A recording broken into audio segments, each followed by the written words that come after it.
Selamat malam Bu Evelyn, selamat malam teman-teman.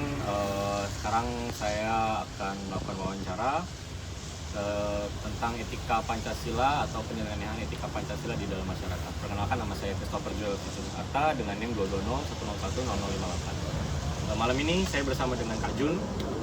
Kak Jun merupakan teknisi komputer yang sudah jalan 2 tahun ya Kak Jun? Iya benar. 2 tahun di dalam sebuah perusahaan komputer. Terima kasih Kak Jun sudah mau saya repotin hari ini untuk wawancara ini. Nanti saya traktir, tenang aja. Jadi Kak Jun, sebelum kita mulai, mungkin biar ada bayangan aja. Topik yang saya ambil hari ini itu penyelesaian etika Pancasila, tapi lebih ke jual beli online yang sering kayak di Facebook, IG atau Shopee kayak gitu-gitu. Okay. Nah, fokusnya biar nyambung ke Kak Jun, nanti saya ambil topiknya yang lebih ke jual beli online, kayak mungkin yang pengalamannya Kak Jun aja. Entah itu mungkin Kak Jun pernah jual beli online komputer lah, spare partnya lah, dan lain-lain. Oke. Untuk mempersingkat waktu, kita langsung saja ke pertanyaan pertama. Jadi, apakah Kak Jun mengetahui atau pernah menemui pelanggaran etika dalam jual beli online yang pernah Kak Jun alami saja? Oke, dari pengalaman yang saya alami ya, itu sering banget sih, karena jual beli online ini karena sifatnya online, jadi kan orang-orang itu tidak bisa melihat langsung fisiknya gimana ya. Jadi sering banget sih itu ada ketidaksesuaian dari deskripsi dan aslinya ya. Bener banget. Oke, betul. Jadi selama Kak Jun, udah berapa lama Kak Jun by the way ikut jual beli online? 2 tahun lebih, dan lebih dari 2 tahun itu saya juga freelance jadi teknisi komputer. Oh, jadi ikut-ikut panggilan juga ya? Iya, bener. Jadi selain kerja di perusahaannya langsung, juga ikut di luar freelance? Iya, bener banget. Oh, jadi udah sering banget gitu ya? Kalau Iya. gitu ya jual beli online, entah itu spare part bekas dan Bener lain-lain. banget, udah pengalaman tinggi lah. Oke. Apa kabar Ram yang lagi naik hari ini ya? Masih banyak ya? Bikin geleng-geleng kepala itu. Oke, kita lanjut ke pertanyaan kedua. Jadi ini saya ada 8 pertanyaan ya Kak Jun, mohon Iya. bersabar, saya minta waktunya banget. Oke, santai aja. Jadi yang kedua, bagaimana pandangan Kak Jun terhadap praktik jual beli online yang tidak jujur di masyarakat? Jadi pandangannya Kak Jun terhadap praktik ilegal ini seperti apa? Rugi banget sih, ngerugiin masyarakat, khususnya itu orang awam ya, yang nggak ngerti teknologi yang kayak gitu-gitu kan. Iya. Jadi kayak sebenarnya harganya segini tapi dikasihnya lebih dari itu, karena kan Iya. mereka mikir kayak kita perlu nih, jadi berapapun harganya ya udah, karena kita perlu jadi kita bayar aja kayak gitu. Oh, Di situ jadi sih banyak itu merugikan yang awam-awam ya. Iya, Jadi bener. otomatis kepercayaannya juga menurun. Jadinya. Oke, betul.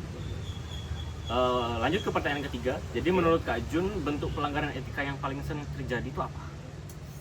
Mungkin kayak tadi contohnya mungkin ya, ketidaksesuaian barang dari deskripsi dan aslinya. Nah, itu yang paling sering banget sih. Itu yang paling sering ya. Itu benar-benar melanggar etika banget, karena kayak kalau kalian mau jualan dan mau jual beli gitu, usahain yang jujur lah sebagai penjual, dan sebagai pembeli pun kalau misalnya ada penjual yang agak awam juga, jadi jangan dibodoh-bodohin juga. Ya, jadi harus dua sisi ya. Iya, dua sisi. Nggak itu cuma harus penjual aja, tapi Bener. pembeli juga harus menjaga etikanya Iya, dalam jual beli bener. online. Oke, saya setuju sih. Lanjut ke yang pertanyaan keempat. Nah, ini mungkin pertanyaan keempat kalau Kak Jun nggak hafal tentang Pancasila. Jadi kebetulan Kak Jun hafal nggak Pancasila? Hafal ya. Jadi Tapi nggak perlu disebutin satu-satu dong. nggak perlu, saya nggak tes lagi. Jadi yang keempat ini kalau dikaitkan dengan Pancasila, jadi nilai atau sila keberapa yang merujuk ke pelanggaran etika jual beli online ini? Sila kedua, Berarti yang kemanusiaan yang adil Ya, dan beradab. Kelihatan nih siapa yang lupa. sorry. Ya, kemanusiaan yang adil. Oke, itu Oke, betul ya, adil. ya. Terus Oke, yang ada lagi mungkin? Yang kedua tuh ada di sila kelima. Sila Jadi, kelima yang keadilan sosial untuk salah. Bener ya? Lah bener dong. Sorry. Kelihatan dong. Sorry. Ya, keadilan Iya. sosial bagi seluruh masyarakat. Benar, Itu benar. juga. Jadi intinya tentang keadilan ya. Iya, Keadilan masyarakat itu dan benar-benar adab betul. juga. Betul, adab. Oke. Lanjut ke pertanyaan kelima. Jadi menurut Kak Jun, apa yang seharusnya dibenahi biar pelanggaran seperti ini nih bisa berkurang? Mungkin contohnya kayak meningkatkan kesadaran atau buat seminar atau sosialisasi antara pembeli dan penjual gitu mungkin.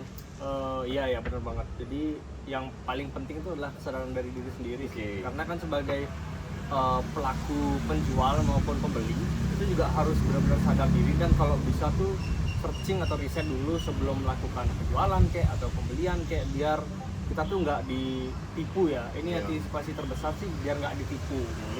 Terus intinya tuh kesadaran diri tuh yang paling penting. Kesadaran diri.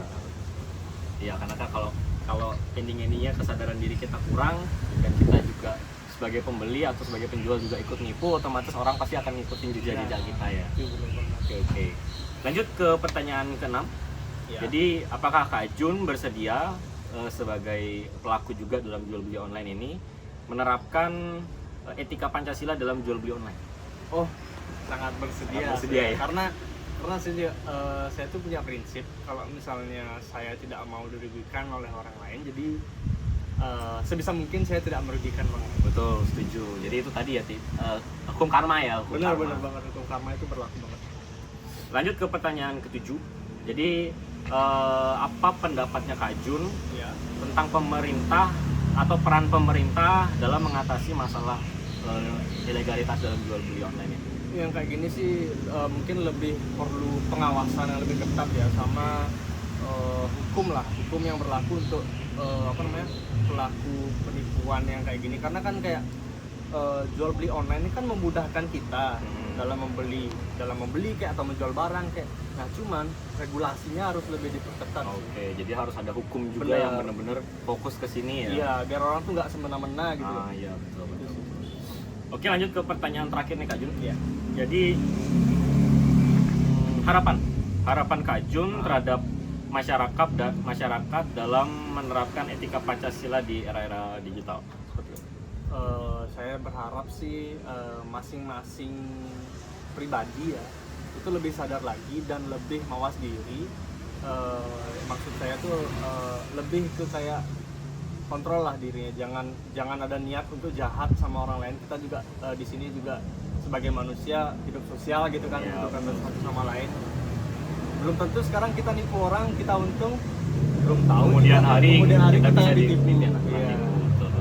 Jadi itu harapan Kak Jun juga Iya, ya benar. di dalam jual beli online ini. Oke, jadi terima kasih Kak Jun sekali lagi sama-sama. atas waktunya. Sorry banget ganggu. Nanti saya praktik, tenang aja. Ini tugas dari dosen saya juga kebetulan. Itu saja mungkin wawancara kita saya dengan Kak Jun hari ini tentang pelanggaran etika Pancasila dalam jual beli online yang ada di Indonesia. Cukup sekian. Terima kasih Kak Jun. Selamat malam Bu Evelyn. Selamat malam juga teman-teman. Terima kasih Kak Jun. Ya.